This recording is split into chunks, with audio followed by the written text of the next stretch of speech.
America ਦੇ ਸੂਬੇ California ਤੋਂ ਮੰਦਭਾਗੀ ਖਬਰ ਸਾਹਮਣੇ ਆ ਰਹੀ ਹੈ। ਰੋਟੀ ਰੋਜ਼ੀ ਦੀ ਅਤੇ ਚੰਗੀ ਜ਼ਿੰਦਗੀ ਦੀ ਭਾਲ ਦੇ ਵਿੱਚ ਵਿਦੇਸ਼ ਗਏ ਇੱਕੋ ਹੀ ਪਿੰਡ ਦੇ ਦੋ ਨੌਜਵਾਨ, ਇੱਕ ਦਾ ਨਾਮ ਸੁਖਜਿੰਦਰ ਸਿੰਘ ਉਰਫ ਸੌਰਵ ਹੈ ਜਿਸ ਦੀ ਉਮਰ 25 ਸਾਲ ਹੈ ਤੇ ਪਿਤਾ ਦਾ ਨਾਮ ਸਰੂਪ ਸਿੰਘ ਹੈ, ਤੇ ਦੂਸਰਾ ਨੌਜਵਾਨ ਸਿਮਰਨਜੀਤ ਸਿੰਘ ਜਿਸ ਦੀ ਉਮਰ 23 ਸਾਲ ਸੀ ਅਤੇ ਪਿਤਾ ਦਾ ਨਾਮ ਰਵਿੰਦਰ ਸਿੰਘ ਦੱਸਿਆ ਜਾ ਰਿਹਾ ਹੈ।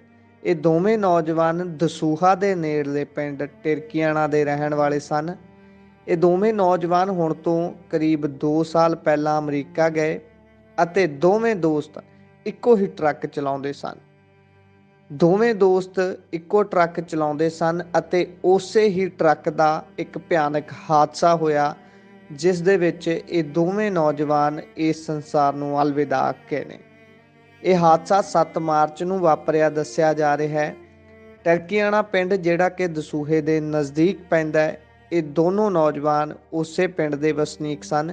ਇੱਕੋ ਪਿੰਡ ਦੇ ਹੀ ਵਸਨੀਕ ਦੋਵੇਂ 2 ਸਾਲ ਪਹਿਲਾਂ ਅਮਰੀਕਾ ਗਏ ਅਤੇ ਰੋਟੀ ਰੋਜ਼ੀ ਅਤੇ ਚੰਗੇ ਜੀਵਨ ਦੀ ਭਾਲ ਦੇ ਵਿੱਚ ਜਾਂਦਿਆਂ ਟਰੱਕ ਦੀ ਬਾਰੀ ਨੂੰ ਹੱਥ ਪਾਇਆ ਅਤੇ ਦੋਵੇਂ ਦੋਸਤ ਅਮਰੀਕਾ ਵਿੱਚ ਟਰੱਕ ਚਲਾਉਂਦੇ ਸਨ, ਜਿਸ ਦੇ ਦੌਰਾਨ ਹਾਦਸਾ ਵਾਪਰਿਆ ਤੇ ਦੋਵੇਂ ਦੋਸਤਾਂ ਦੀ ਜਾਨ ਚਲੀ ਗਈ ਹੈ। ਇੱਕ ਵਾਰ ਮੁੜ ਤੋਂ ਦੁਹਰਾ ਦਈਏ ਕਿ ਮ੍ਰਿਤਕਾਂ ਦੀ ਪਛਾਣ ਇਸ ਪ੍ਰਕਾਰ ਹੋਈ ਹੈ। ਇੱਕ ਨੌਜਵਾਨ ਦਾ ਨਾਮ ਸੁਖਜਿੰਦਰ ਸਿੰਘ ਹੈ ਜਿਸ ਨੂੰ ਸੌਰਵ ਵੀ ਆਖਿਆ ਜਾਂਦਾ ਹੈ ਤੇ ਉਸ ਦੀ ਉਮਰ 25 ਸਾਲ ਹੈ।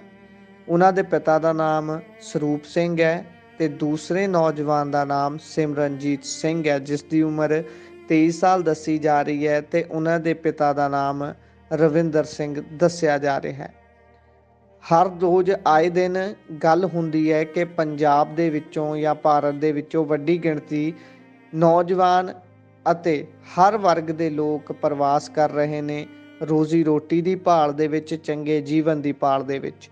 ਪਰ ਜਦੋਂ ਉਸੇ ਹੀ ਵਿਦੇਸ਼ ਦੀ ਧਰਤੀ ਤੋਂ ਜਿੱਥੇ ਰੋਜ਼ੀ ਰੋਟੀ ਅਤੇ ਚੰਗੇ ਜੀਵਨ ਦੀ ਭਾਲ ਦੇ ਵਿੱਚ ਨੌਜਵਾਨ ਜਾਂ ਹੋਰ ਲੋਕ ਗਏ ਨੇ, ਉੱਥੋਂ ਮੰਦਭਾਗੀ ਖਬਰ ਸਾਹਮਣੇ ਆਉਂਦੀ ਹੈ ਤਾਂ ਪਿੰਡਾਂ ਸ਼ਹਿਰਾਂ ਦੇ ਵਿੱਚ ਸੋਗ ਪਸਰ ਜਾਂਦਾ ਹੈ। ਸੋ ਅਜਿਹੀ ਖਬਰ ਇੱਕ ਵਾਰ ਮੁੜ ਤੋਂ ਪੰਜਾਬ ਦੇ ਵਿੱਚ ਵਾਪਰੀ ਹੈ, ਜਿੱਥੇ ਘਰ ਦੇ ਲੋਚ ਰਹੇ ਹੋਣਗੇ ਕਿ ਨੌਜਵਾਨ ਪੁੱਤਾਂ ਨੂੰ ਜਿਨ੍ਹਾਂ ਨੂੰ ਵਿਦੇਸ਼ ਭੇਜਿਆ ਉਹਨਾਂ ਦੇ ਸੁੱਖ ਸਾਂਦ ਦੀ ਖਬਰ ਆਊਗੀ। ਉੱਥੋਂ ਜਦੋਂ ਇਸ ਕਿਸਮ ਦੀ ਦੁੱਖ ਭਰੀ ਖਬਰ ਆਈ ਹੈ ਤਾਂ ਮਾਪਿਆਂ ਤੇ ਕੀ ਕੁਝ ਵਾਪਰਿਆ ਹੋਊਗਾ ਉਸ ਦਾ ਅੰਦਾਜ਼ਾ ਲਾਉਣਾ ਬੜਾ ਮੁਸ਼ਕਿਲ ਹੈ।